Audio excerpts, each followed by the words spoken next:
yang hadir, Ketua PWI Bapak Firdaus Kamal, Aliansi Aktivis Sumatera Selatan Saudara Sukma Hidayat, Satgas Covid Mahasiswa IGM Palembang Muhammad Alfi, dan pekerja sosial Ibu Titin Sumarni. Dipersilakan.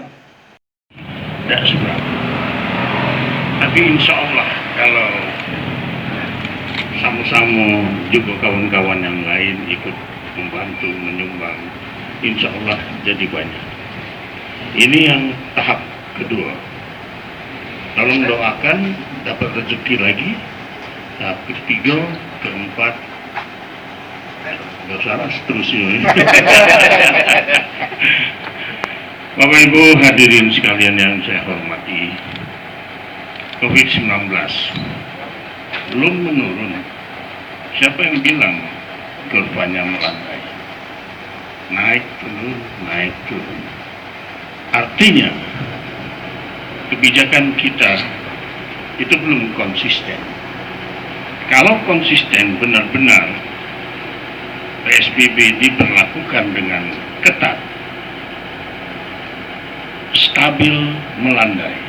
Tapi kalau naik turun, artinya ada bocor di sana, bocor di sini. Nah, kita mudah-mudahan kita mempelopori, memberikan contoh kepada masyarakat, contoh yang baik.